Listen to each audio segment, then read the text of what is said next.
സേതുമാധവനെല്ലാം നഷ്ടപ്പെട്ടത് ഇവിടെയാണ് എന്ന് പറഞ്ഞ് അയാൾ തിരിച്ച് കണ്ണാടിയുടെ അടുത്ത് വന്നിട്ടാണ് പറയുന്നത്, ഇത് എൻ്റെ തൂവൽ, കിരീടത്തിൻ്റെ തൂവലാണ്. അതൊരു വല്ലാത്തൊരു സീനാണത്. സാധി പെർഫോമൻസ്. ഈ ലോഹി സാറിന് അത്രയേറെ ആഴത്തിലുള്ള അനുഭവങ്ങൾ ഉണ്ടായിട്ടുണ്ടോ ചെറുപ്പകാലത്തോ കുട്ടിക്കാലത്തോ? ലോഹിക്ക് അനുഭവങ്ങളുടെ ഒരു വലിയ നിധി തന്നെയുണ്ട്. കാരണം ലോഹിയുടെ ചെറുപ്പം വലിയ സങ്കടങ്ങളുടെ ജീവിതം തന്നെയായിരുന്നു, ഒറ്റപ്പെട്ടലും. സമ്മർ ഇൻ ബത്ലഹേമിനെ കുറിച്ച് സിയാദ് കോക്കർ സാർ പറഞ്ഞപ്പം രഞ്ജിത്ത് എഴുതുവാണെങ്കിൽ ഞാൻ ഈ സിനിമ ചെയ്യാമെന്ന് പുള്ളി. സിയാദ് കോക്കർ എൻ്റെ വീട്ടിൽ വന്നിട്ട് പറഞ്ഞു, പടം ഞാൻ ചെയ്യാം, ഒറ്റ കണ്ടീഷനേ ഉള്ളൂ, രഞ്ജിത്ത് എഴുതണമെന്ന്. ഞാൻ പറഞ്ഞു, അത് നമ്മൾ ജോൺ പോൾ അതിനകത്ത് ഇൻവോൾവ് ആയല്ലോ, അതൊന്നും എനിക്കറിയില്ല, അത് നിങ്ങൾ മാനേജ് ചെയ്യണം.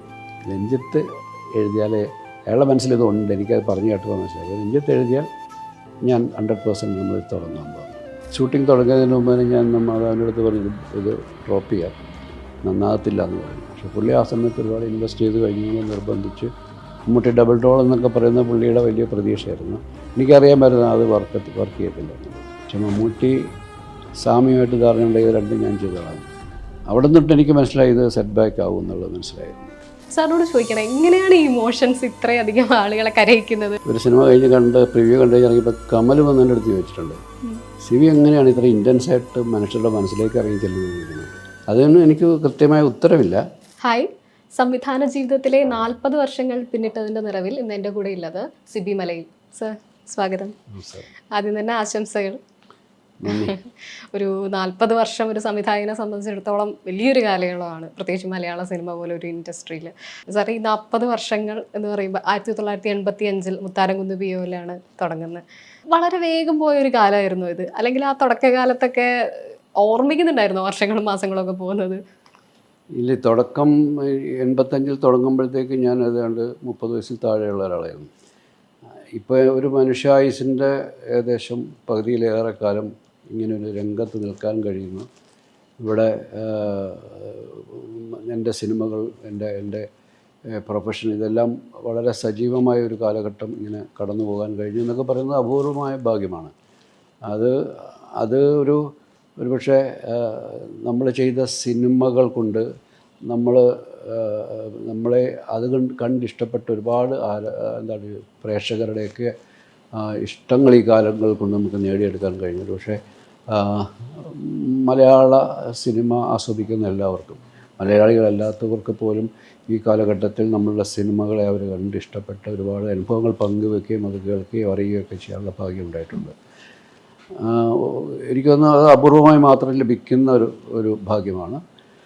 അത് തീർച്ചയായിട്ടും എനിക്ക് തോന്നുന്നത് ഒരു സ്വാർത്ഥകമായ ഒരു കരിയർ എനിക്ക് നേടാൻ കഴിഞ്ഞു, അല്ലെങ്കിൽ എനിക്ക് ആർജിക്കാൻ കഴിഞ്ഞു എന്നുള്ളത് തന്നെയാണ്. മുത്താരംകുന്ന് പിയോയിലേക്ക് വരുമ്പോൾ അതിനെ പറ്റി ഈ വർഷം പ്രത്യേകിച്ച് അതൊരു കൗതുകമായി വന്നത് ഈ 40ാമത്തെ വർഷം തന്നെ രേഖാചിത്രത്തിൽ അതിൻ്റെ റെഫറൻസ് വരും. ഇപ്പോഴും ഓർക്കുമ്പോൾ ആ ഒരു അസോസിയേറ്റൊക്കെ ആയി നിന്ന സിബി മലയിൽ ആദ്യ സിനിമ തുടങ്ങുമ്പോൾ ഉള്ള ഒരു ടെൻഷനും കാര്യങ്ങളൊക്കെ ഇല്ലേ? മുത്താരംകുന്ന് സംഭവിക്കുന്ന ആ ഒരു സമയം അതെങ്ങനെയാണ് ഓർക്കണേ?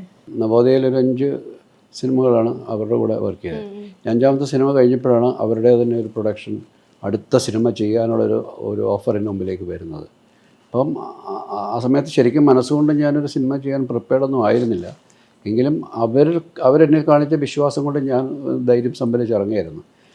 അതിനു വേണ്ടി നമ്മൾ കണ്ടെത്തിയ കഥയാണ് പിന്നീട് ദേവദൂതൻ. അന്നത് സംഭവിക്കാതെ പോവുകയും അതിൻ്റെ ഒരു സെറ്റ് ബാക്കിൽ നിന്നും പിന്നീട് പ്രിയദർശൻ, ഞങ്ങൾ ഒരുമിച്ച് വർക്ക് ചെയ്ത ആൾക്കാരെന്ന നിലയിൽ പ്രിയനൊരു സിനിമ കിട്ടിയപ്പോഴത്തേക്ക് അതിൻ്റെ കൂട്ടത്തിൽ കൂടാൻ എന്നെ വിളിക്കുകയും ആ 2 സിനിമകൾ ചെയ്തുകൊണ്ടിരിക്കുമ്പോഴാണ് ഈ ഒരു ഓഫറുമായിട്ടൊരു പുതിയ ആൾക്കാർ, ഞാൻ അന്നുവരെ കണ്ടിട്ടില്ലാത്ത, എനിക്ക് പരിചയമില്ലാത്ത ഒരു 2 ആൾക്കാർ എത്തുകയാണ്. അപ്പം ഇവിടെ ഞാൻ അവരുടെ അടുത്ത് ചോദിച്ചത്, എങ്ങനെയാണ് നിങ്ങൾ എന്നെ തേടി വരാൻ കാര്യം? അപ്പോൾ അവർ പറഞ്ഞു, ഒരുപാട് പേര് നിങ്ങളെപ്പറ്റി പറയുന്നു ഇൻഡസ്ട്രിയിൽ, അപ്പം ഞങ്ങൾക്ക് അങ്ങനെ ഒരു പുതിയ ആളെ, നമുക്ക് നിങ്ങളെ കൊണ്ടൊരു നല്ല സിനിമ ചെയ്യാൻ കഴിയുമെന്നുള്ള ഈ ആൾക്കാരുടെ വാക്കുകളിൽ ആണ് നമ്മളെ നിങ്ങളിലേക്ക് എത്തിച്ചതെന്ന് പറഞ്ഞു. അപ്പോൾ അത് തന്നെയാണ് വലിയ കാര്യം. സാധാരണ ഒരു പുതിയതായിട്ട് വരുന്ന ഒരു സംവിധായകനെ സംബന്ധിച്ചോളം, അല്ലെങ്കിൽ ഒരു ആക്ടർ ആരായാലും പോലും ഒരു തുടക്കത്തിന് വേണ്ടിയിട്ട് ഒരുപാട് സ്ട്രഗിൾ ചെയ്യേണ്ടി വരും, ഒരുപാട് അലയേണ്ടി വരും, ഒരുപാട് നമ്മളെ തന്നെ ഒരു പ്രൊഡ്യൂസറെ കൺവിൻസ് ചെയ്യേണ്ടി വരും. പക്ഷേ എനിക്കതൊന്നും ഉണ്ടായില്ല. എന്നെ തേടി സിനിമ വരികയായിരുന്നു, എൻ്റെ ആദ്യത്തെ സിനിമ. അപ്പോൾ പോലും ഞാനൊന്നും അമ്പായിരുന്നു, ഇത് ഞാൻ അതിന് പാകപ്പെട്ടിട്ടുണ്ടോ എന്നുള്ളൊരു സന്ദേഹം എൻ്റെ ഉള്ളിൽ തന്നെ ഉണ്ടായിരുന്നു. പക്ഷേ ഈ പ്രൊഡ്യൂസർമാർ എൻ്റെ അടുത്ത് വന്ന് പറയുമ്പോൾ ഞാനും സ്വാഭാവികമായിട്ടും ചിന്തിച്ചത് ഒരു എന്താണ് മാർക്കറ്റ് വാല്യൂ ഉള്ള ആക്ടേഴ്സിനെയൊക്കെ വെച്ചിട്ടുള്ളൊരു സിനിമയാണ് ആയിരിക്കും ചെയ്യേണ്ടത് എൻ്റെ തുടക്കക്കാരനെന്ന നിലയിൽ. അപ്പോൾ അതിന് വേണ്ടിയിട്ട് ഒരു കഥ രൂപപ്പെടുത്തുകയും ആ ഒരു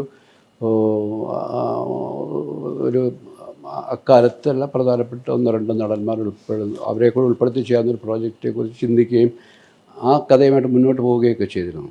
പക്ഷേ ഒരു ഘട്ടത്തിൽ അവരുടെ ഡേറ്റുകളും കാര്യങ്ങളും ഒന്നും സംഭവിച്ചില്ല. നമ്മൾ വിചാരിച്ച പോലെ ആ ഒരു പ്രോജക്റ്റ് മൂവ് ചെയ്യുന്നില്ല എന്ന് കണ്ടപ്പോൾ ഞാനും ഒന്ന് നിരാശപ്പെട്ടു. വീണ്ടും ഒരു ആദ്യമേ ഒരു പണ്ടൊരു സെറ്റ് ബാക്ക് ഉണ്ടായതാണ്.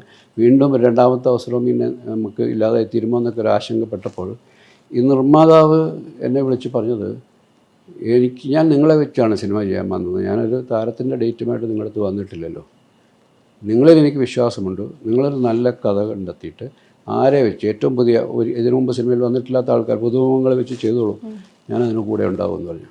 അതാണ് എനിക്ക് തന്ന ഊർജ്ജം.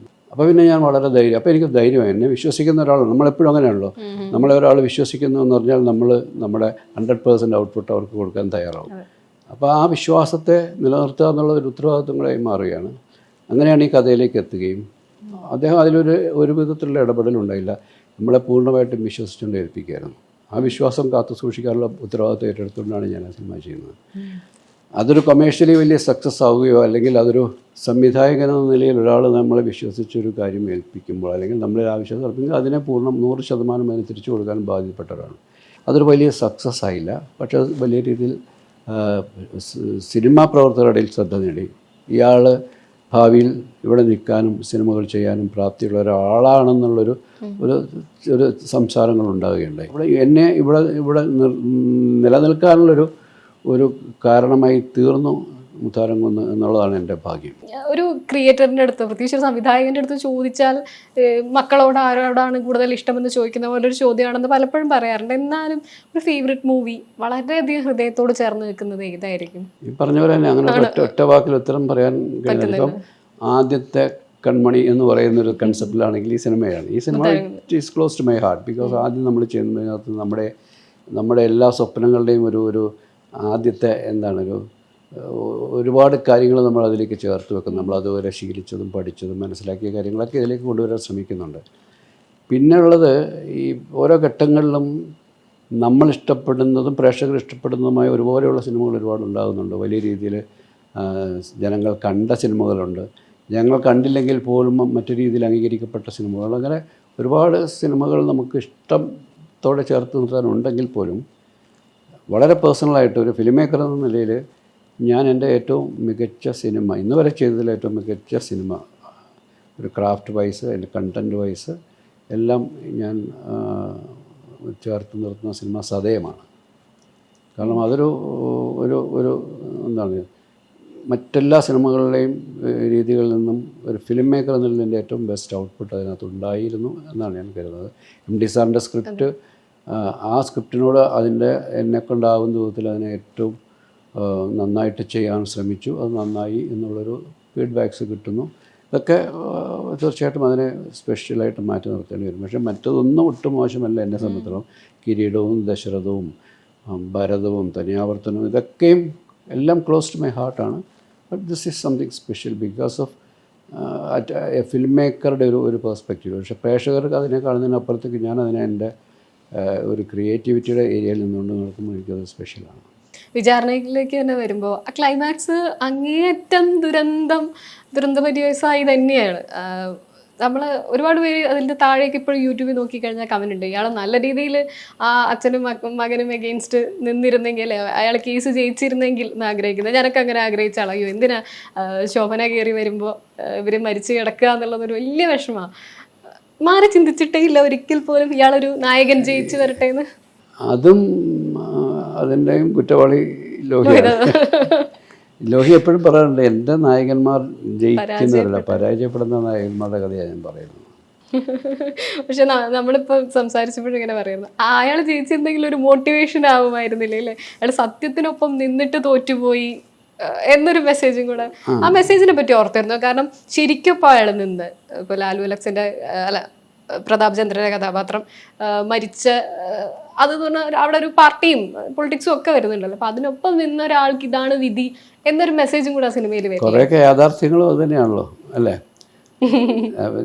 നമ്മൾ സിനിമയിൽ നമ്മൾ കാണാൻ ആഗ്രഹിക്കുന്ന എന്താണ് ഒരു പോസിറ്റീവ് എൻഡിങ്ങുകൾ ജീവിതത്തിൽ പലപ്പോഴും സംഭവിക്കാറില്ല, അപൂർവമായിട്ട് മാത്രമാണ് സംഭവിക്കുന്നത്. അപ്പോൾ അതിൻ്റെ കൂടെ സഞ്ചരിക്കുന്ന ആളാണ് ലോഹി എന്നാണ് ഞാൻ മനസ്സിലാക്കിയത്. റിയാലിറ്റിയിലാണ് കുറച്ചുകൂടെ ജയിക്കുന്ന നായകന്മാരെ നമ്മൾ ഒരുപാട് കണ്ടിട്ടുണ്ടല്ലോ. ഇപ്പോൾ ഈ കിരീടത്തിൻ്റെ ക്ലൈമാക്സിൽ മോഹൻലാലിൻ്റെ കഥാപാത്രം നമ്മൾ ആ സ്ക്രിപ്റ്റ് വായിച്ചു കൊടുക്കുമ്പോഴത്തേക്ക് അതിൻ്റെ ഡിസ്ട്രിബ്യൂട്ടർമാർക്ക് കഥ കേൾക്കണം. ഷൂട്ടിങ്ങിൻ്റെ തലേ ദിവസം അവർ വന്നിരുന്ന് കഥ വായിച്ച് കേൾക്കുകയാണ്. അപ്പം നമ്മളുടെ അസോസിയേറ്റ് ഡയറക്ടറാണ് വായിച്ചു കൊടുക്കുന്നത്. ഞാനും ലോഹി മാറി ഞങ്ങൾ നാളത്തെ പണികളായിട്ടിരിക്കുകയാണ്. പക്ഷേ ഇവരിത് വായിച്ചു കഴിഞ്ഞപ്പോഴത്തേക്ക് ഇവർ വന്നിട്ട് മൊത്തം സ്ക്രിപ്റ്റ് വായിച്ചിട്ട് ഇവർ വന്ന് ആദ്യം പറയുന്ന അഭിപ്രായം, മോഹൻലാൽ എന്തിനാണ് അവിടെ പോയി തലയും കുനിച്ച് എന്നെ കൊന്നോന്നും പറഞ്ഞ് നിൽക്കുന്നത്, അല്ല എന്നെ അടിച്ചോളൂ എന്ന് പറഞ്ഞ് നിൽക്കുന്നത് എന്തിനാണ്? ഇയാൾ ഒരു കത്തിയുമായിട്ട് അവിടേക്ക് വന്നിട്ട് എവിടെടാ ഗിരിക്കാളെന്ന് പറഞ്ഞല്ലേ വരേണ്ടത് എന്ന് ചോദിച്ചു. അപ്പോൾ ലോഹി പറഞ്ഞ് എൻ്റെ നായകൻ ചാകാൻ വേണ്ടി വന്നു, അയാൾ ചാവേർ പോരാളിയാണ്, അയാളുടെ കുടുംബത്തിന് വേണ്ടി ചാകാനും തയ്യാറായി വന്നിരിക്കുക. ഞാൻ മൂലം അവർക്കൊരു ദുരന്തം ഉണ്ടാകരുതെന്ന് വെച്ചാൽ അയാൾ ചാകാനും തോൽക്കാനും വേണ്ടി വന്നയാളാണ്. പക്ഷേ എല്ലാ മനുഷ്യർക്കും ഒരു ഇൻസ്റ്റിങ്ക്റ്റ് ഓഫ് ഒരു കച്ചിത്തുരുമ്പിൽ പിടിച്ച് ജീവിതത്തിലേക്ക് തിരിച്ചു വരാൻ കിട്ടുന്നൊരു അവസരം ഉപയോഗിക്കുക. ആ അവസരമാണ് ഗിരിക്കാടൻ്റെ കൊലപാതകത്തിലേക്ക് പോയത്. എൻ്റെ നായകന്മാർ ഇങ്ങനെയാണ് എന്ന് പറയും. ഇതിൽ വില്ലനാണ് എവിടെടാ സേതുമാധവൻ ചോദിച്ചിട്ട് കത്തിയായിട്ട് വരും, നേരെ ഓപ്പോസിറ്റാണ് അവിടെ നടക്കുന്നത്. അതുവരെയുള്ള കൺവെൻഷണലായിട്ടുള്ള സിനിമാറ്റിക് കൺസെപ്റ്റുകളെ ബ്രേക്ക് ചെയ്യുന്നതാണ്. മോഹൻലാൽ തിരിച്ച് അങ്ങനെ വന്നിരുന്നെങ്കിൽ അയാൾ നോർമൽ നമ്മളതുവരെ കണ്ട ഏതോ ഒരു നായകൻ അവസാനം വലിയ ഹീറോയിസമായിട്ട് വരുന്ന പോലെയാണ്. പിന്നെ പക്ഷേ അയാളുടെ ദുരന്തമാണ് സിനിമയെ നമ്മളുടെ മനസ്സിൽ ഇന്നും നോവായിട്ട് നിർത്തുന്നത്. സമ്മർ ഇൻ ബത്ലഹേമിനെ കുറിച്ച് സിയാദ് കോക്കസ് സാർ പറഞ്ഞപ്പം രഞ്ജിത്ത് എഴുതുവാണെങ്കിൽ ഞാൻ ഈ സിനിമ ചെയ്യാമെന്ന് പുള്ളി സിബി സാറിൻ്റെ അടുത്ത് പറഞ്ഞു എന്ന് പറഞ്ഞു. ജോൺ പോൾ സാർ ഒരു എഴുത്ത് തുടർന്നുകൊണ്ടിരിക്കെ തന്നെ അങ്ങനെ വന്നപ്പോൾ ഒരു കൺഫ്യൂഷനിലേക്ക് എത്തിയോ? കാരണം എങ്ങനെ ജോൺ പോൾ സാറിനോട് ഇത് വേണ്ട? ഇല്ല, അതിൻ്റെ ഒരു കാരണം എന്ന് വെച്ചാൽ രഞ്ജിത്തിൻ്റെ കഥയാണത്. ഞാനത് തമിഴ് പടത്തിന് വേണ്ടിയിട്ട് വന്നപ്പോൾ രഞ്ജിത്തിന് അങ്ങനെ ആ സമയത്ത് അത് എഴുതാനുള്ളൊരു സാവകാശവും സമയമില്ലാത്തത് കൊണ്ടും തമിഴ് പടം ജോൺ പോളുമായിട്ടാണ് തമിഴ് പടത്തിന് കഥ ചിന്തിച്ചു തുടങ്ങിയപ്പോൾ ഒരു കഥയും രൂപപ്പെടാതെ വന്നപ്പോൾ ഞാനാണ് പറഞ്ഞത്, ഞാൻ രഞ്ജിത്തുമായിട്ട് ഇങ്ങനെ ഒരു കഥ ചിന്തിച്ചിരുന്നു. അപ്പോൾ രഞ്ജിത്തിനെ വിളിച്ചപ്പോൾ രഞ്ജിത്ത് ആ സമയത്ത് ചെന്നൈയിലുണ്ട്. അപ്പോൾ രഞ്ജിത്ത് വന്നിരുന്ന കഥ പറഞ്ഞു. എന്നിട്ട് പറഞ്ഞ് എനിക്ക് എഴുതാൻ ടൈമില്ല, നിങ്ങൾ ചെയ്തോളാൻ പറഞ്ഞു. പ്രത്യേകിച്ച് തമിഴിലാണ്. അപ്പോൾ ജോൺ പോൾ അത് മലയാളത്തിൽ എഴുതിയിട്ട് തമിഴിലെ ഒരു റൈറ്ററെ വെച്ചൊരു ക്രൈസി മോഹൻ എന്ന് പറയുന്ന ആക്ടർ കം റൈറ്ററാണ്, അദ്ദേഹത്തെ കൊണ്ടാണ് നമ്മൾ എഴുതിച്ചുകൊണ്ടിരുന്നത്. ആ പ്രോജക്റ്റ് മാറിക്കഴിഞ്ഞപ്പോൾ സിയാദ് ഈ കഥയെക്കുറിച്ച് അറിഞ്ഞിട്ട് വന്ന് കഥ കേട്ടു. കഥ കേൾക്കാൻ വന്നപ്പോൾ രഞ്ജിത്ത് കൊണ്ട് ജോൺ പോൾ കൊണ്ട്. അപ്പോൾ ജോൺ പോൾ കഥ തുടങ്ങി പറഞ്ഞു വന്നപ്പോൾ അതിനൊരു ഫ്ലോ ഇല്ലാതെ വന്നു. കാരണം വെച്ചാൽ ജോൺ പോളിൻ്റെ ഉള്ളിൽ ആ കഥ പൂർണ്ണമായിട്ടില്ലല്ലോ. പൂർണ്ണമായിട്ട് ആ കഥ ഉള്ളത് രഞ്ജിത്തിനടുത്താണ്. അപ്പം തന്നെ സിയാദ് പറഞ്ഞ് രഞ്ജി പറഞ്ഞാൽ അപ്പോൾ രഞ്ജിത്ത് ആ കഥ അങ്ങ് പറഞ്ഞു. അത് കഴിഞ്ഞ് അതോടെ പുള്ളി തീരുമാനിച്ചു സിനിമ എടുക്കാനായിട്ട്. പിന്നെ 2 ദിവസം കഴിഞ്ഞ് പുള്ളി എൻ്റെ വീട്ടിൽ വന്നു. ജോൺ പോൾ സിയാദ് കോക്കർ എൻ്റെ വീട്ടിൽ വന്നിട്ട് പറഞ്ഞു, പടം ഞാൻ ചെയ്യാം, ഒറ്റ കണ്ടീഷനേ ഉള്ളൂ, രഞ്ജിത്ത് ഇത് എഴുതണമെന്ന് പറഞ്ഞു. ഞാൻ പറഞ്ഞു അത് നമ്മൾ ജോൺ പോൾ അതിനകത്ത് ഇൻവോൾവ് ആയല്ലോ. അതൊന്നും എനിക്കറിയില്ല, അത് നിങ്ങൾ മാനേജ് ചെയ്യണം. രഞ്ജിത്ത് എഴുതിയാലേ അയാളുടെ മനസ്സിലിതുണ്ട്, എനിക്കത് പറഞ്ഞു കേട്ടപ്പോൾ മനസ്സിലാവും. അപ്പോൾ രഞ്ജിത്ത് എഴുതിയാൽ ഞാൻ 100% നമ്മൾ തുടങ്ങാൻ പോകുന്നു. അപ്പോൾ എൻ്റെ ഞാനൊരു ശരിക്കും ഒരു ഡിലമേലായി പോയി പറയണമല്ലോ. അപ്പോൾ ഞാൻ പുള്ളിയെ നേരിട്ട് പോയി കണ്ടിട്ട് ഞാൻ പറഞ്ഞു, ഞങ്ങൾ ഇങ്ങനെയൊക്കെ ഒരു സിറ്റുവേഷൻ ഉണ്ട്, പ്രൊഡ്യൂസർക്ക് അങ്ങനെ ഒരു കണ്ടീഷനുണ്ട്. പുള്ളി ആദ്യം ഒന്ന് ഡിസ്റ്റർബ്ഡായി. ഞാൻ പറഞ്ഞു നിങ്ങൾ പ്രൊഡ്യൂസറിൻ്റെ അടുത്ത് പറഞ്ഞു അദ്ദേഹത്തിൻ്റെ എന്താണ് അദ്ദേഹം ചെയ്ത ജോലിക്കുള്ള റെമ്യൂണറേഷൻ കൊടുത്തോളാം, പക്ഷെ നമുക്ക് പ്രോജക്റ്റ് എന്നാണ് രഞ്ജിത്തിനോളം അത് ആ കഥ ജോൺ പോൾ ഉൾക്കൊണ്ടിട്ടില്ല, അങ്ങനെ ചെയ്യാമെന്ന് പറഞ്ഞു. അങ്ങനെ ഒരു ചില ടഫ് സിറ്റുവേഷൻ ഹാൻഡിൽ ചെയ്യണം, അങ്ങനെയൊക്കെ ഹാൻഡിൽ ചെയ്തതാണ്. അത് പിന്നെ മലയാളത്തിലേക്ക് മാറ്റാമെന്നങ്ങ് തീരുമാനിക്കുകയായിരുന്നു. അതായത് ഇത് തമിഴ് ചെയ്യാനിരുന്ന ഒരു മലയാളത്തിലേക്ക് എടുക്കാൻ വേണ്ടി മലയാളത്തിൽ എടുക്കാൻ വേണ്ടി വന്നതാണ്. അതിൻ്റെ പ്രൊഡക്ഷൻ മാനേജർ നമ്മളിപ്പം തുടരുമെന്ന സിനിമയുടെ നിർമ്മാതാവ് എം രഞ്ജിത്തായിരുന്നു അതിൻ്റെ പ്രൊഡക്ഷൻ മാനേജർ. അതേ സമയത്ത് രഞ്ജിത്ത് തന്നെയാണ് മറവത്തൂർ കനവെന്ന സിയാദ് കോക്കറിൻ്റെ പടത്തിൻ്റെയും പ്രൊഡക്ഷൻ മാനേജരും എൻ്റെ തമിഴ് പടത്തിൻ്റെ പ്രൊഡക്ഷൻ മാനേജറായിട്ടും രഞ്ജിത്ത് വർക്ക് ചെയ്തുകൊണ്ടിരിക്കുമ്പോഴാണ് ഈ മാറ്റം ഉണ്ടാകുന്നത്. തമിഴ് പടം ഡ്രോപ്പാവുകയും രഞ്ജിത്ത് ഈ കഥ സിയാദിൻ്റെ അടുത്ത് നല്ലൊരു കഥയാണ്, സിയാദ് മലയാളത്തിൽ വേണേൽ ആലോചിക്കാമെന്ന് പറഞ്ഞു. അങ്ങനെ സിയാദ് കേൾക്കാൻ വന്നതാണ്. അപ്പം തമിഴിനെ കുറിച്ച് സിയാദ് ചിന്തിച്ചില്ല, മലയാളം തന്നെ എന്നുള്ള രീതിയിൽ തന്നെ. പിന്നെ ലേസ എങ്ങനെയാണ് പ്രിയദർശൻ സാർ എടുക്കാൻ? പ്രിയൻ അങ്ങനെ അതിൻ്റെ തമിഴ് റൈറ്റ്സ് മേടിച്ചിട്ട് ചെയ്തതാണോ എന്ന് എനിക്കറിയില്ല. അങ്ങനെ എന്തെങ്കിലും പ്രോപ്പറായിട്ട് എന്തോ ഒരു കൺഫ്യൂഷൻ ഉണ്ടായിരുന്നു ആ സമയത്ത്. സിയാദ് ഞാനും കൂടെ ആ ലൈസയുടെ ഷൂട്ടിംഗ് സമയത്ത് പ്രിയനെ പോയി കാണുകയും ചെയ്തു. റൈറ്റ്സ് മേടിക്കാതെ ചെയ്തതാണ്. എന്നുവെച്ചാൽ പ്രിയൻ്റെ 2 സിനിമകൾ, പ്രിയൻ്റെ ഒരു ക്യാമ്പസ് സ്റ്റോറി ഉണ്ടായിരുന്നല്ലോ, അതും ഇതും കൂടെ ബ്ലെൻഡ് ചെയ്ത് പ്രിയൻ അങ്ങനെ ഒരു രീതി ഉണ്ടല്ലോ, 2 പല പടങ്ങളെ എടുത്തിട്ട് മിക്സ് ചെയ്തിട്ടൊരു പുതിയ സിനിമ ഉണ്ടാക്കുന്ന രീതിയുണ്ട്. ചെപ്പിൻ്റെയും കുറേ പോർഷൻ എടുത്തു, സമ്മറിൻ്റെയും പോർഷൻ എടുത്തിട്ട് ലേസ ആക്കിയതാണ്. അപ്പം അങ്ങനെ സംഭവിച്ചു. ആ സമയത്ത് ഒരു തർക്കമൊക്കെ ഉണ്ടായിരുന്നു അതിൻ്റെ റൈറ്റ്സിനെ കുറിച്ചൊക്കെ. സമ്മർ ഇൻ ബത്ലഹേം പറയുമ്പോൾ ഇപ്പം ഇന്നും ഒരാൾ പറഞ്ഞു, എനിക്കറിയാം ക്ലീഷേ ക്വസ്റ്റ്യനാ, ആരുടെയാണ് ആ കൈ? കൈയല്ല, പൂച്ചക്കുട്ടിയെ കൊണ്ടുവരുന്നത് ആരാണ് ആരാണ്ടോ സോഷ്യൽ മീഡിയയിൽ ഒരു മീഡിയ പേഴ്സൺ കണ്ടിട്ട് what A movie, what an experience, ഇനിയെങ്കിലും പറഞ്ഞുകൂടെ? ആരാണ്? അതൊരിക്കലും പറയില്ല എന്ന് തന്നെയാണ് നിങ്ങൾ തീരുമാനിച്ചത് എല്ലാവരും? ഒരവസരം വരുവാണെങ്കിൽ പറയാം.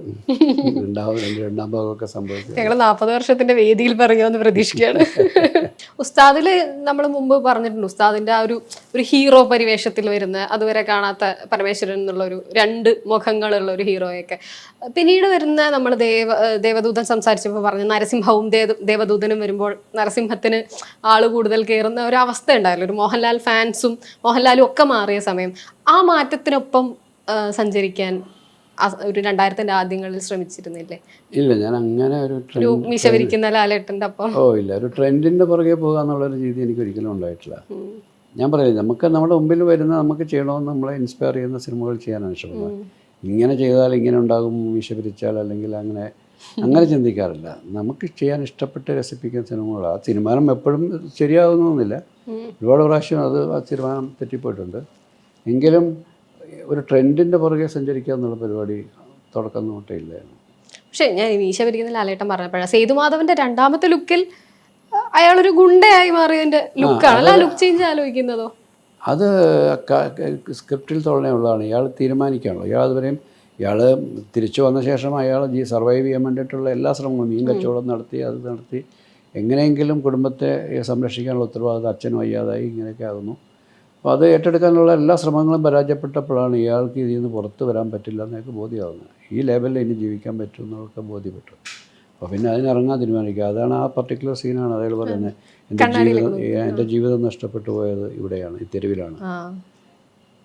സേതുമാധവനെല്ലാം നഷ്ടപ്പെട്ടത് ഇവിടെയാണ് എന്ന് പറഞ്ഞാൽ അയാൾ തിരിച്ച് കണ്ണാടിയുടെ അടുത്ത് വന്നിട്ടാണ് പറയുന്നത്, ഇത് എൻ്റെ തൂവൽ, കീഴടത്തിൻ്റെ തൂവലാണെന്ന് പറയുന്നത്. അതൊരു വല്ലാത്തൊരു സീനാണത്. അതുപോലെ ദശരഥത്തിന്റെ ഷൂട്ടിംഗ് സമയത്ത് ഒരു മെമ്മറി വേണു സാർ ഒരു ഇന്റർവ്യൂവിൽ പറയുന്നുണ്ട്, സിനിമാറ്റോഗ്രാഫർ വേണു, മഴയും കാറ്റുമായിട്ട് ഒരുപാട് മരങ്ങൾ വീണ ഒരു സമയത്താണ് ഇതിന്റെ ഷൂട്ടിംഗ് നടക്കുന്നത്. അപ്പോൾ ഒരു വാതിൽ തുറക്കുന്നത് ഊട്ടിയും അപ്പുറത്തെ വാതിൽ നെല്ലിയാമ്പതി ആവുന്ന രീതിയിലേക്ക് നമുക്ക് ലൊക്കേഷൻ ചേഞ്ചും ഒക്കെ വേണ്ടി വന്നു. ഒരുപാട് സഹിക്കേണ്ടി വന്നു ആ ഒരു സമയം. അത് സിബി ആയതുകൊണ്ടാണ് അതൊക്കെ അത്ര ഈസിയായി നടന്നത്. മറ്റ് പല സംവിധായകരാണെങ്കിലും ഇങ്ങനത്തെ ഒരു ഷിഫ്റ്റ് വരുമ്പോഴൊക്കെ അവരൊന്ന് പാനിക് ആവേണ്ടതുണ്ട്. പക്ഷേ ഇത്തരം സിറ്റുവേഷൻ വളരെ നന്നായി കൈകാര്യം ചെയ്യാൻ സിബിക്ക് പറ്റും എന്ന് വേണു സാർ പറയുന്നുണ്ട്. ദശരഥത്തിൻ്റെ ഈ ഒരു ബുദ്ധിമുട്ടിയ സിനിമ എന്നുള്ള രീതിയിൽ തന്നെയാണോ ദശരഥൻ തന്നെയാണോ ഒരു ഓർമ്മ വരുന്നത്? ടെക്നിക്കലി ഇത്തരം അങ്ങനെ ഇതിപ്പോൾ പ്രകൃതി സംബന്ധമായ ചില തടസ്സങ്ങളാണ്. വലിയ കാറ്റും മഴയും. ഒരു രാത്രിയിൽ സിനിമയുടെ നായകനും സംവിധായകനും ക്യാമറമാനും എവിടെയാണെന്ന് പോലും അറിയാതെ മറ്റ് യൂണിറ്റ് അംഗങ്ങൾ പകച്ചു നിന്നു. ഒരു രാത്രി ഞങ്ങളെ മിസ്സായിപ്പോയി. മിസ്സായെന്ന് വെച്ചാൽ ഞങ്ങളുടെ വന്ന വഴികളിലെല്ലാം മരം വീണ് ഞങ്ങൾ ഒറ്റപ്പെട്ടു പോയ ഒരു രാത്രിയുണ്ട്. അപ്പം പ്രൊഡ്യൂസർമാരും പ്രൊഡക്ഷൻ മാനേജർമാരൊക്കെ അവിടുത്തെ ടെലിഫോൺ ലൈനുകളൊക്കെ വിച്ഛേദിക്കപ്പെട്ടു. മുഴുവൻ ഇരുട്ടാണ് ഊട്ടി. ഞങ്ങൾ എവിടെയാണ് അപകടം പറ്റിയോ ജീവിച്ചിരിപ്പുണ്ടോ എന്ന് അറിയാത്തൊരു ഒരു ഇൻഫർമേഷൻ ഇല്ല ഞങ്ങൾ എവിടെ എത്തി എന്നുള്ളത്.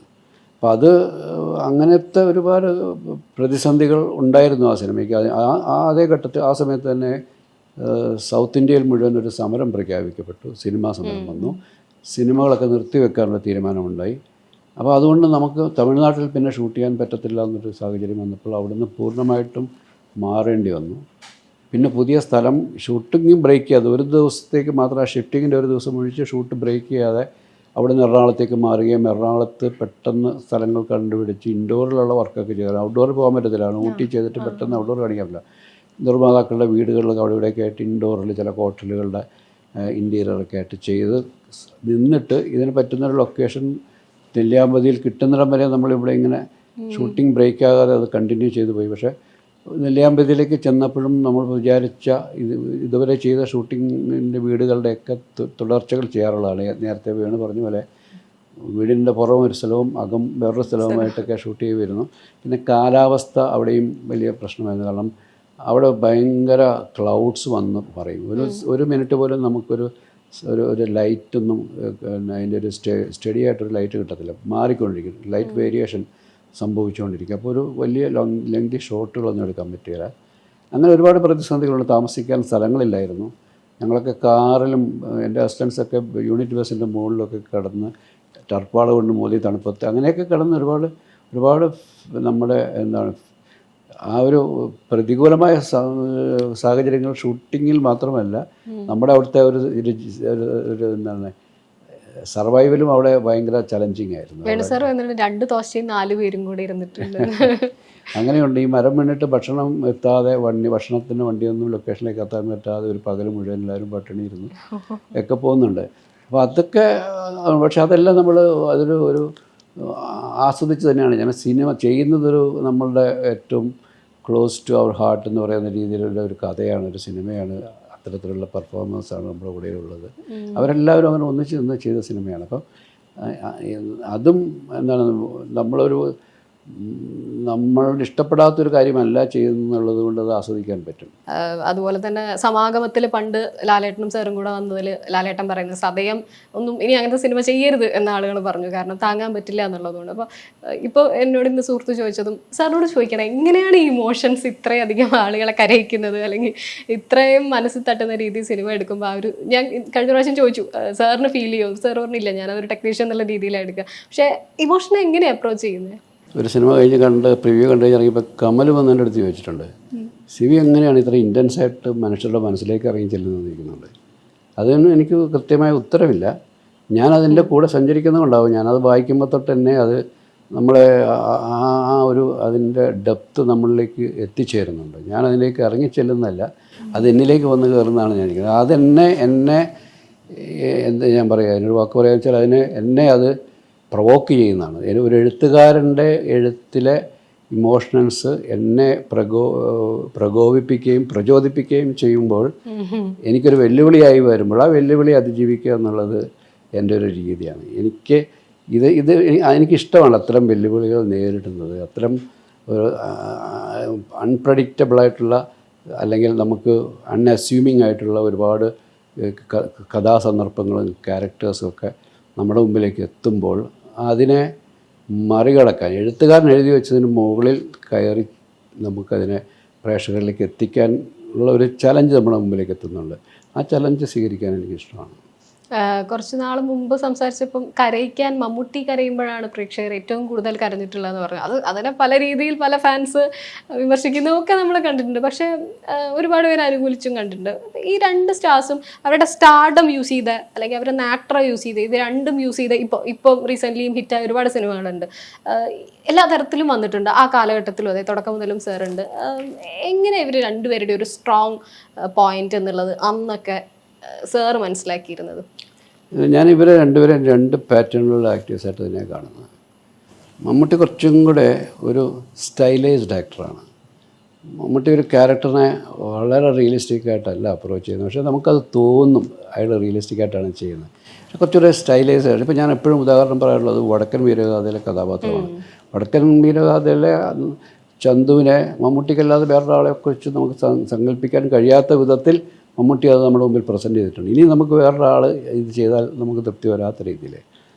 ലാലെന്ന് പറയുന്നത് ഒരു സ്റ്റൈലൈസ്ഡ് ആക്ടറല്ല. ലാലൊരു ബോൺ ആക്ടർ എന്നൊക്കെ പറയുന്നത് ഒരു സ്വാഭാവികമാണ്. ലാലൊന്നിനും എഫേർട്ട് ഇടാറില്ല. മമ്മൂട്ടിയും എഫേർട്ട് ഇടുന്നുണ്ടോ ഇല്ലെന്ന് അറിയില്ല, പക്ഷേ നമ്മുടെ മുമ്പിൽ പ്രകടമാകുന്നില്ല. ലാലും വളരെ ഈസി ആയിട്ട് തന്നെ, ലാലൊട്ടും ഇങ്ങനെ ഒരു ഭാരമാക്കി കൊണ്ട് നടക്കാറുമില്ല. ആ ഷോട്ടിനും അപ്പുറത്തും ഇപ്പുറത്തും ലാൽ വേറെ ആളാണ്. സ്റ്റാർട്ടും കട്ടിനും ഇടയിൽ മാത്രം അയാൾ കഥാപാത്രമായിട്ട് മാറുകയും അതിനപ്പുറം അയാൾ എൻറ്റയർലി അയാൾ വെറും മോഹൻലാലാണ്. ഇവരൊരിക്കൽ പോലും ഈ ഇമോഷണൽ സീനിന് ശേഷം ഈ മോഹൻലാലും മമ്മൂട്ടിയും ആവാൻ ഒരു സമയം എടുക്കുന്നത് കണ്ടിട്ടില്ലേ? ഇല്ല. പ്രത്യേകിച്ച് ലാല് പിന്നെ ഒട്ടുമില്ല. ലാല് ഇപ്പോൾ ഡബ്ബിങ് തിയേറ്ററിൽ ഡബ് ചെയ്തുകൊണ്ടിരിക്കുമ്പോൾ വളരെ ഇമോഷണലായിട്ടൊരു സീൻ. ഇപ്പോൾ ഞാൻ അകത്ത് കൺസോളിലിരിക്കുകയാണ്, ഇവർ അസിസ്റ്റൻ്റ് ഡയറക്ടേഴ്സ് ആയിരിക്കും കൂടെ നിന്ന് സ്ക്രിപ്റ്റും കാര്യങ്ങളൊക്കെ എടുത്തുകൊണ്ടിരിക്കുന്നത്. ആ ഒരു ഡബ്ബിങ് വളരെ ഇമോഷണലി ഒരു ഡബ്ബിങ് ഒരു ഷോട്ട് കഴിഞ്ഞാൽ അത് കഴിയുന്നതിന് മുമ്പ് എനിക്ക് അകത്തുനിന്ന് ചിരി കേൾക്കാൻ പലപ്പോഴും. അപ്പോൾ ഇവരെല്ലാം കൂടെ ചിരിക്കുന്നില്ല, ആരെന്തെങ്കിലും തമാശ പറയുന്നതായിരിക്കാം, ഇവിടെ ചിരി കേൾക്കാം, കൺസോളിൽ എനിക്ക് ചിരി കേൾക്കാം. പക്ഷേ അടുത്ത ഷോട്ട് അവിടെ സ്ക്രീനിൽ തെളിയുമ്പോഴത്തേക്കും അയാൾ പഴയ ഇമോഷനിലേക്ക് തിരിച്ചു പോകും. അതൊരു മാജിക്കാണ്. മമ്മൂട്ടിയും അങ്ങനെയാണ്. മമ്മൂട്ടിയും ഇതിനെ ക്യാരി ചെയ്ത് നടക്കുന്നില്ല. ഈ ഒരു കഥാപാത്രത്തിൻ്റെ ഭാരം താങ്ങിക്കും. ഇപ്പം ചില ആൾക്കാർ അങ്ങനെ ഉണ്ട്, അവരതങ്ങനെ അത് എനിക്ക് തോന്നുന്നു കൂടുതലും അത് സ്റ്റേജിൽ നിന്ന് വരുന്നവർക്കാണ്. ഇപ്പം ഗോപിച്ചേട്ടനായാലും മുരളിയാണെങ്കിലും ഇത് ഒരു ഉള്ളിൽ കൊണ്ട് നടക്കും. അത് കഥാപാത്രത്തെ പൂർണ്ണമായിട്ടും അങ്ങനെ ഉള്ളിലേക്ക് കയറ്റി നിർത്തിയിട്ട് അവർക്ക് മറ്റ് പരിസരങ്ങളിലെ ഡിസ്ട്രാക്ഷൻസോ ക്രൗഡിൻ്റെ അല്ലെങ്കിൽ ലൊക്കേഷനിൽ തന്നെ അനാവശ്യമായ ശബ്ദങ്ങളോ ഒക്കെ അവരെ ഡിസ്ട്രാക്റ്റ് ചെയ്യും. കാരണം അവരതിനെ ആ രീതിയിലാണ് അതിനെ ക്യാരി ചെയ്യുന്നത്. പ്രത്യേകിച്ചും ഷോർട്ടിൻ്റെ ഇടവേളകളിൽ പോലും അവർ അതുമായിട്ട് മാറിയിരിക്കുക. ഇപ്പം മെത്തേഡ് ആക്ടേഴ്സ് എന്നൊക്കെ പറയുന്നത് അവർക്ക് അവരെനിക്ക് തോന്നുന്നു നാടകത്തിൻ്റെ ഒരു രീതിയും കൂടെയാണ്. അവർ ഓൺ ദ സ്പോട്ടിൽ അഭിനയിച്ചുകൊണ്ടിരിക്കുന്നത്. നാടകത്തിലെത്തുന്നവർക്ക് എന്താണ് ആ സമയത്ത് അവരുടെ ആക്ടിങ്ങിനുള്ള റെസ്പോൺസ് ആ നിമിഷത്തിൽ തന്നെ കിട്ടിക്കൊണ്ടിരിക്കുകയല്ലേ. അപ്പോൾ അത്തരമൊരു ശീലത്തിൽ നിന്ന് വരുന്നവരാണ്. പക്ഷേ അതും വേറൊരു തരത്തിലുള്ള ആക്ടിങ് സ്റ്റൈലാണ്. അതിനെ വല്ലാത്ത രീതിയിൽ ഒരു ഉള്ളിൽ ആവാഹിക്കുന്നുണ്ട്. അപ്പോൾ ഇത് രണ്ട് രീതികളാണ്. ചിലർ മൊമെൻ്ററി ആയിട്ട് മാത്രം അതിനെ കണ്ടിട്ട് അതിനെ ആ ഭാരം എടുത്ത് തലവെക്കാതെ മാറ്റി വയ്ക്കുക. ചിലപ്പോൾ അയാളുടെ ഉള്ളിൽ ലാലിൻ്റെയോ മമ്മൂട്ടിയുടെയോ ഇവരുടെയൊക്കെ ഉള്ളിൽ ഇത് വർക്ക് ചെയ്യുന്നുണ്ടാകും. പക്ഷേ അത് മറ്റുള്ളവർക്ക് മനസ്സിലാക്കുന്ന രീതിയിലുള്ളൊരു ഒന്നും നമുക്ക് അവരിൽ നിന്ന് കിട്ടത്തില്ല. ലോഹി സിബി കൂട്ടുകെട്ടിന് വലിയൊരു ഫാൻ ബേസ് ഉണ്ട്. എപ്പോഴും സിബി സാറിൻ്റെ ഒരു വലിയ സ്ട്രെങ്ത് തന്നെയായിരുന്നു അല്ലേ ലോഹി സാർ എന്ന് പറയുന്ന റൈറ്റർ? ഏറ്റവും പ്രിയപ്പെട്ട റൈറ്റർ എന്ന് അങ്ങനെ എടുത്ത് പറയാം. തീർച്ചയായിട്ടും അത് ആ സ്ഥാനത്തേക്ക് വെക്കാൻ ഒരാളെ നമുക്ക് ഇല്ല, പറയാനില്ല. എനിക്ക് മറ്റ് റൈറ്റേഴ്സ് ഉണ്ട് നല്ല. ഇപ്പം എം ഡി സാറും ഒക്കെ വേറൊരു തലത്തിൽ, പത്മനാഭൻ സാറൊക്കെ വേറെ തലത്തിൽ. ഞാൻ വർക്ക് ചെയ്ത ഏറ്റവും കൂടുതൽ സിനിമകൾ ചെയ്ത ആളെന്ന നിലയിൽ എനിക്ക് ഞങ്ങൾക്ക് തമ്മിൽ ഒരു നോട്ടത്തിലൂടെ എന്നോട് ചോദിക്കുന്നത് എങ്ങനെയാണ് ലൊക്കേഷനിൽ നിന്ന് സ്ക്രിപ്റ്റ് എഴുതുമ്പോഴും ഇപ്പോൾ ഭരതം കഥ പോലും മാത്രമില്ലാതെ ചെയ്തുകൊണ്ടിരിക്കുകയാണ്. ഓരോ ദിവസവും വരുന്ന സ്ക്രിപ്റ്റ് അപ്പോൾ ഷൂട്ട് ചെയ്തുകൊണ്ടിരിക്കുകയാണ്. അപ്പോൾ അതെങ്ങനെയാണ് സാധിക്കുന്നത്? അതൊരു നമുക്ക് പറയാൻ പറ്റാത്തൊരു ഒരു കമ്മ്യൂണിക്കേഷൻ ഞങ്ങൾക്ക് പോലും തിരിച്ചറിയാതൊരു കമ്മ്യൂണിക്കേഷൻ നടക്കുന്നത്. ലോഹി എന്താണ് ചിന്തിക്കുന്നതെന്ന് എന്നോട് നേരിട്ട് കമ്മ്യൂണിക്കേറ്റ് ചെയ്തില്ലെങ്കിൽ പോലും ലോഹി ഇങ്ങനെയായിരിക്കും ചിന്തിക്കുന്നതെന്ന് എനിക്ക് ഉൾക്കൊള്ളാൻ കഴിയുന്ന രീതിയിലുള്ളൊരു കെമിസ്ട്രി ഞങ്ങളുടെ ഇടയിൽ രൂപപ്പെട്ടിട്ടുണ്ട്.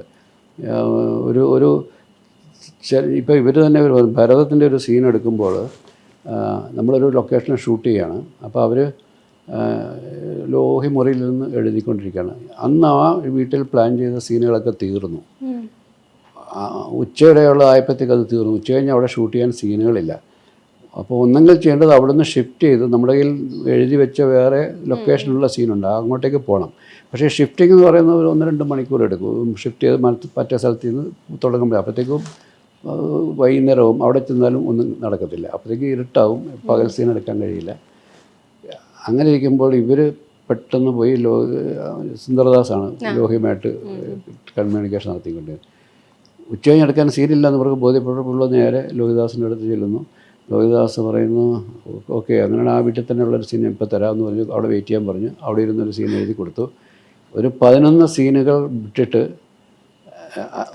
ഞാൻ എടുത്തത് 10ാമത്തെ സീനാണെങ്കിൽ പിന്നെ 21ാമത്തെ സീനാണ് നമ്മുടെ ഇതിലേക്ക് വരുന്നത്. അപ്പം അത് ഉച്ചകഴിഞ്ഞ് എടുക്കണം. അപ്പോൾ ഇവർ വരുന്നുണ്ട്. അപ്പോൾ ലഞ്ച് ബ്രേക്ക് കൊടുത്തു. ലഞ്ച് ബ്രേക്കിന് സമയത്ത് ഇവർ അപ്പോഴത്തേക്കും ഇയാൾ സ്ക്രിപ്റ്റ് കിട്ടിയ കടലാസുമായിട്ട് ഒരു 4 പേപ്പറുമായിട്ട് വന്നു ഒരു സീനുമായിട്ട്. അത് കോസ്റ്റ്യൂമറുടെ പെട്ടിയുടെ പുറത്തിരുന്ന് അത് ഇവർ പകർത്തി എഴുതുകയാണ്. അപ്പോഴത്തേക്ക് ബ്രേക്ക് കഴിഞ്ഞു, ലഞ്ച് ബ്രേക്ക് കഴിഞ്ഞ് ഷൂട്ട് തുടങ്ങേണ്ട സമയമായി. അപ്പം ഞാൻ അവരുടെ അടുത്ത് പോയി എന്താ ഒരു കോപ്പി എടുത്തോന്ന് നിൽക്കുമ്പോൾ ഇല്ലല്ലോ. അപ്പം ഞാൻ പറഞ്ഞു എഴുതിയ പേപ്പർ ഒരു പേജ് എടുത്തു, ആ പേജിങ് തരാൻ പറഞ്ഞു. ഞാൻ ആ പേജ് എടുത്ത് നോക്കിയിട്ട് ഞാൻ ക്യാമറമാനെ വിളിച്ച് കുട്ട ഇവിടെയാണ് ആന്ധ്രപ്രദേശാണ് ആ. കുട്ട ക്യാമറ വിളിച്ചിട്ട് അവിടെ നിന്ന് ഒരു ലാലി ഇവിടെ ആയിരിക്കും നിങ്ങൾക്ക് പൊസിഷനൊക്കെ പറഞ്ഞു കൊടുത്തപ്പോൾ ഇവരിങ്ങനെ എൻ്റെ അടുത്ത് പിന്നീട് സുന്ദർദാസ് പറയുന്നത് ഞങ്ങൾ അത്ഭുതപ്പെടുകയാണ് ഇത് മുഴുവൻ സീൻ വായിച്ചിട്ടില്ല, ഒരു പേപ്പറും ആദ്യത്തെ അതിൻ്റെ ഒരു പേപ്പർ ഒരു പേജ് മാത്രം വായിച്ചിട്ട് സാറവിടെ ഷോട്ട് തീരുമാനിച്ചു, ക്യാമറമാനെ ഏൽപ്പിച്ചു കഴിഞ്ഞു. അപ്പോഴും ഇവർ കോപ്പി എടുത്ത് തീർന്നിട്ടില്ല എന്നുള്ളതാണ്. അത് എങ്ങനെയാണ് സംഭവിക്കുന്നതെന്ന് വെച്ചാൽ ഈ പറയുന്ന പോലെ കൂട്ടുകെട്ടിന്റെ ഒരു അതാണ് അണ്ടർസ്റ്റാൻഡിങ് ആണത്. ആ ഷോട്ട് എടുത്ത് വരുമ്പോഴത്തേക്ക് ഇവർ കോപ്പി എടുത്ത് വരും. അപ്പോഴാണ് ഞാൻ ബാക്കി സീൻ കാണുന്നത്, അപ്പോഴാണ് ബാക്കി ഷോട്ടുകൾ പ്ലാൻ ചെയ്യുന്നത്. അങ്ങനെ സംഭവിക്കുന്നത്. ഈ ലോഹി സാറിന് അത്രയേറെ ആഴത്തിലുള്ള അനുഭവങ്ങൾ ഉണ്ടായിട്ടുണ്ടോ ചെറുപ്പകാലത്തോ കുട്ടിക്കാലത്തോ?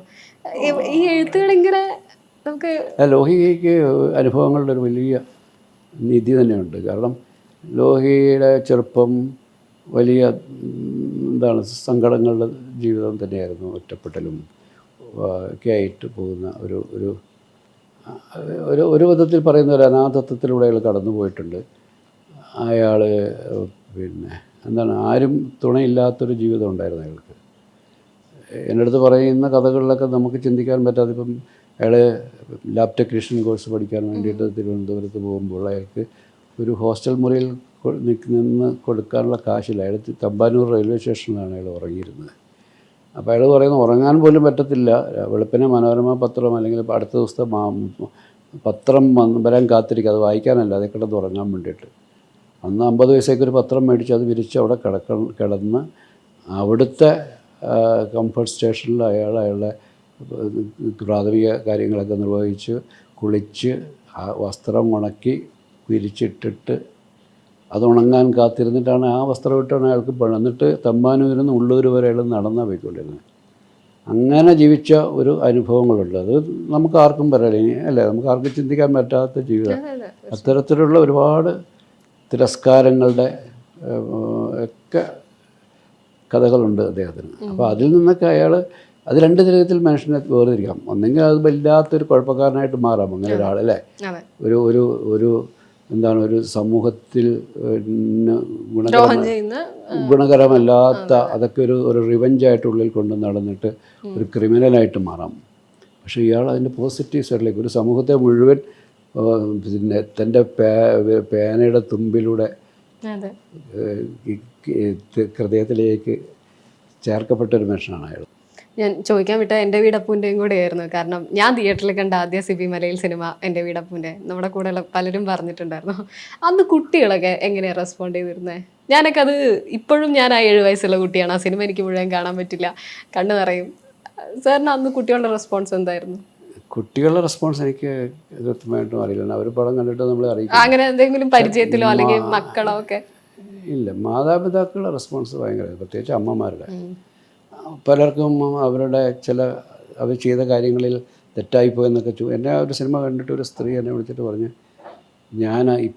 ഞാൻ അറിഞ്ഞില്ല, എനിക്ക് ഈ രണ്ടാമത്തെ കുട്ടി ഉണ്ടായപ്പോൾ മൂത്തയാളെ നമ്മൾ അങ്ങോട്ട് മാറ്റി നിർത്തി, ശ്രദ്ധ അവനിൽ നിന്ന് ഇവരിലേക്ക് വന്നു, അത് കൊണ്ട് അവൻ വല്ലാതെ ഡിസ്റ്റർബ്ഡായി പോയിട്ടുള്ള അവസരങ്ങളുണ്ട്. അവൻ അതുകൊണ്ട് ഇച്ചിരി ഒരു റിബല്യസ് ആയ അവസരങ്ങളൊക്കെ അവരിപ്പോഴാണ് തിരിച്ചറിയുന്നത് എന്തുകൊണ്ടായിരുന്നില്ല. അങ്ങനെ ഒരു തിരിച്ചറിവ് പല മാതാപിതാക്കൾക്കും ഉണ്ടായിട്ടുണ്ട്.